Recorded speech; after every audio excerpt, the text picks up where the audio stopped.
Namaste students. I am Dr. Komal Rathod, Assistant Professor, Department of Kumar Bhritya, Faculty of Ayurvedic Science in Jayoti Vidyapeeth Women's University, Jaipur, Rajasthan. So today's session is neonatal resuscitation part 2. Its previous section we will discuss, and we will just introductory session of neonatal resuscitation. So it's continuous part 2. We will discuss a small introduction about again about neonatal resuscitation. So let's get start with definitions. So neonatal resuscitation, I will told you before.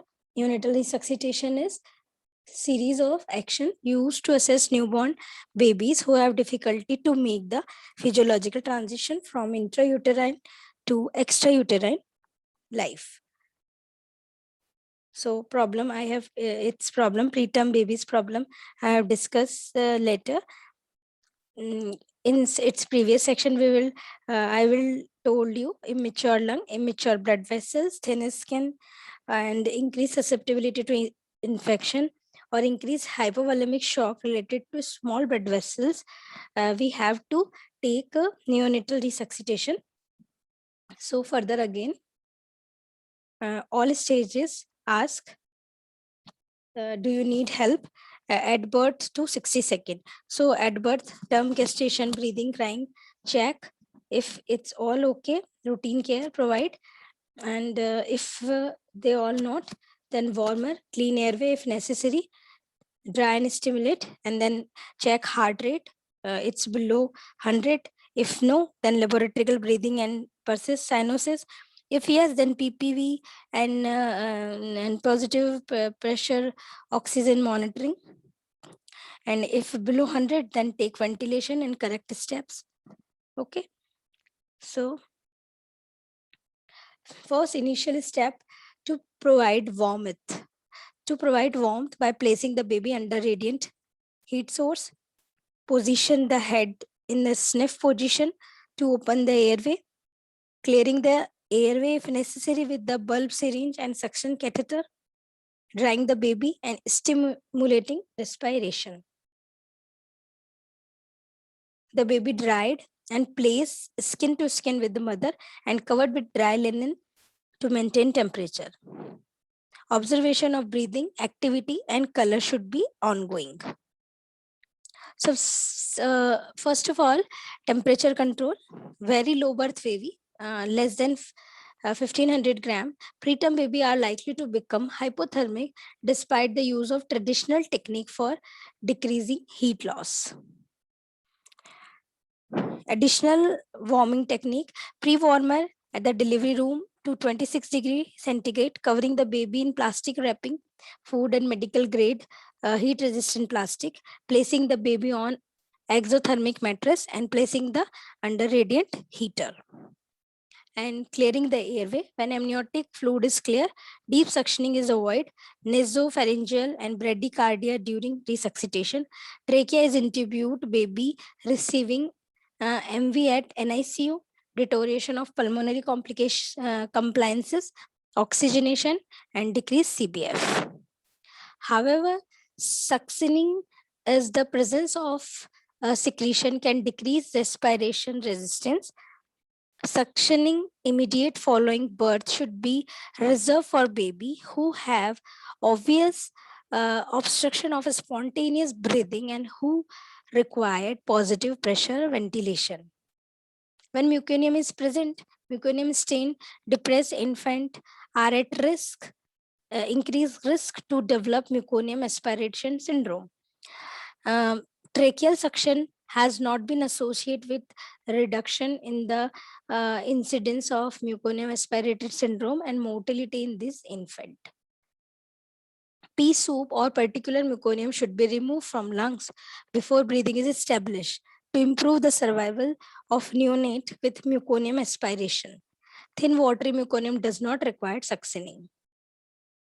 Chest physical therapy or postural drainage done every 30 minutes for 2 hours and hourly thereafter for the next 6 hours may help remove residual meconium from the lungs.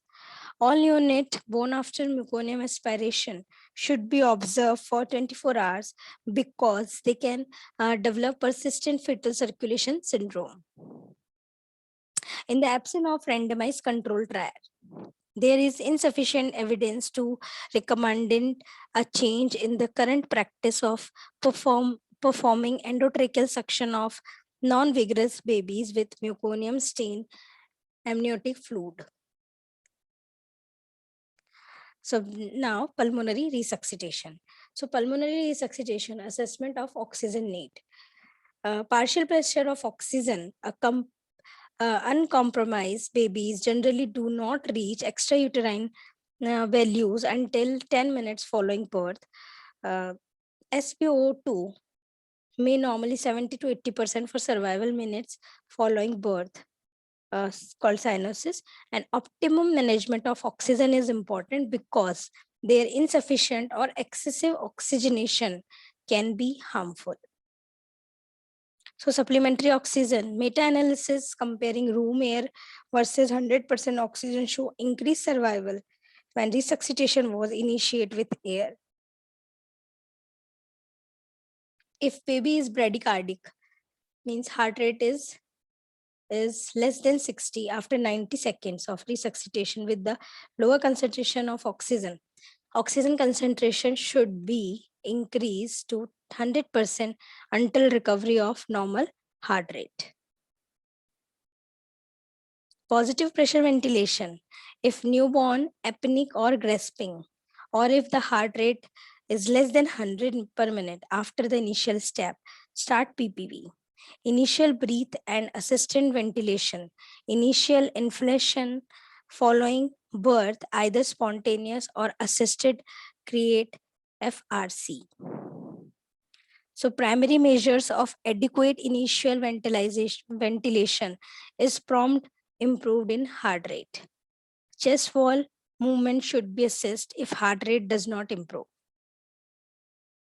In initial peak, inflation pressure is 20 centimeter, H2O is affected, and 30 to 40 centimeter H2O may be required in some term baby.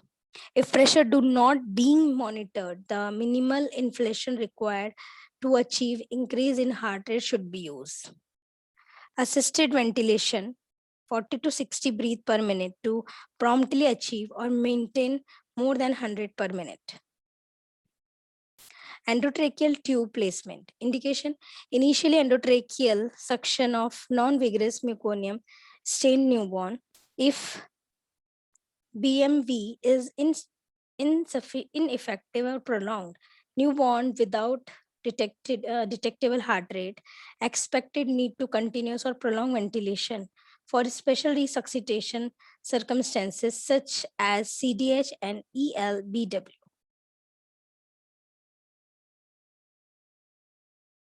An appropriate size ETT should be inserted and the tip of the tube placed 1 to 2 centimeter below the vocal cord. Distance from tip to the tube to the gums 7, 8, 9 and 10 centimeter in 1, 2, 3 inch and 4 kg infant respectively. A small gas leak should be present between EDT and trachea when ventilation pressure 15 to 25 centimeter water. Appropriate size of the tube is 2.5 mm tube. Neonate's weight is less than 1.5, 3 mm tube for 1.5 to 2.5 kg and 3.5 mm tube for more than 2.5 kg.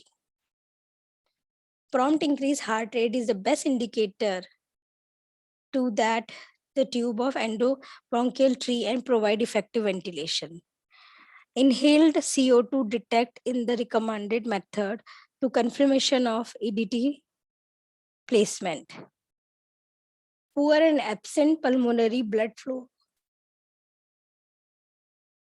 may give false negative result.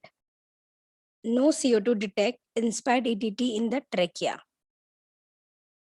Either clinical indication or correct endotracheal tube placement are condensation or mist of in the EDT, chest movement, presence of equal breath sound, bilaterally, and improvement of skin color or partial oxygen.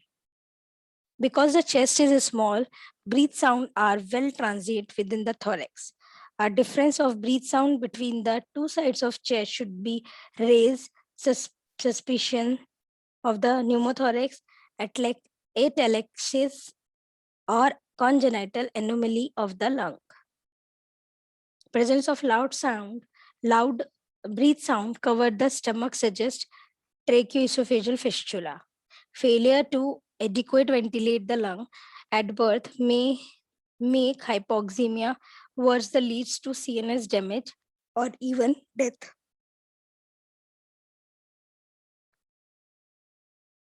Admission of surfactant.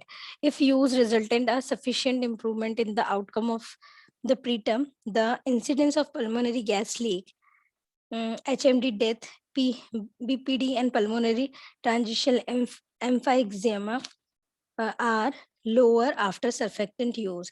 Administration as liquid Servanta 4 ml per kg. This is the brand name into trachea at birth. So vascular resuscitation is cardiac massage.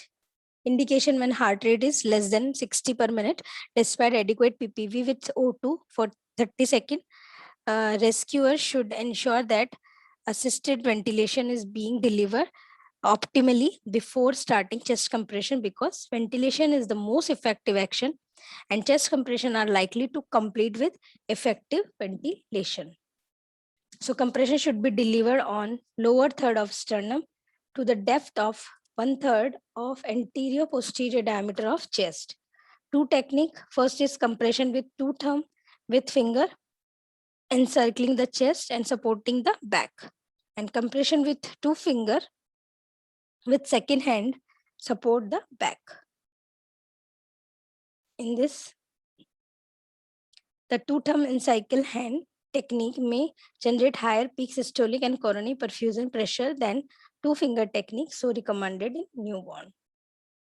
Compression and ventilation should be coordinated to avoid stimulation, simultaneous delivery. The chest should be permitted to re-expand fully during relaxation, but the rescuer, the thumb should not relieve the chest. Compression to ventilation ratio. Compression to ventilation ratio is 3:1. 120 even per minute to maximize ventilation at 90 compression and 30 breathe.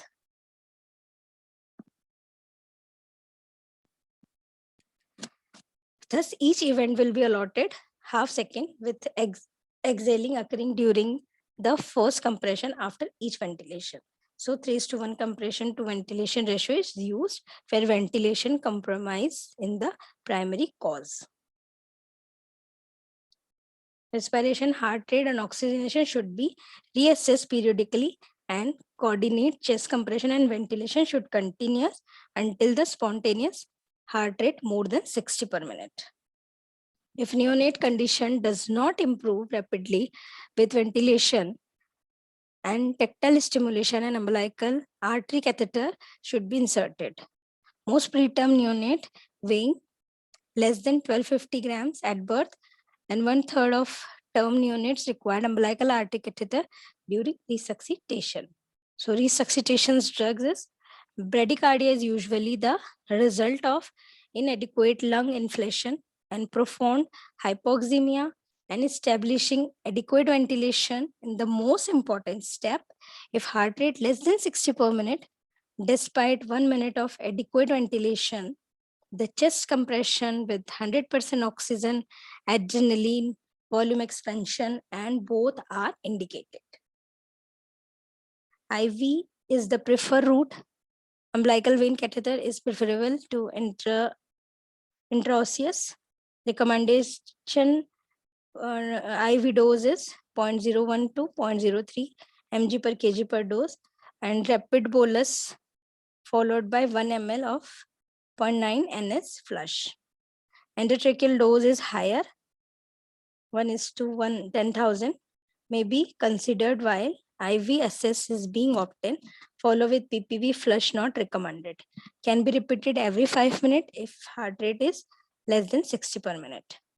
Volume expansion, measuring a arterial BP and physical examination, like pale skin color and have poor capillary refilling time, poor skin perfusion, extremities are cold and pulses are weak or absent, and temperature. Normal CPV neonate 2.2 to 8 centimeter H2O or CVP less than 2 centimeter H2O, hypovolemia suspected. So post-resuscitation care is babies who require resuscitation are at risk for deterioration after their vital signs have returned to normal. Once adequate ventilations and circulation has been established, the infant should be maintained in or transferred to an environment where close monitoring and anticipatory care can be provided. So monitoring may be oxygen saturation, heart rate and ECG, respiration rate, blood glucose measurement, blood gas analysis, fluid balance and nutrition, and blood pressure, temperature, and neurological conditions. So, role of glucose, blood glucose level is less than 2.5 millimole per liter, and blood glucose concentration is low, bolus of glucose, and constant infusion of 5 to 7 mg per kg per minute intravenously is given. So, risk factor of neonatal resuscitation is maternal, fetal, and interpartum. So closely monitor for that type of mother and fetus, and then prepare neonatal resuscitation. So hope you like that session about neonatal resuscitation. If you have any query, any doubt, you can ask me in next session.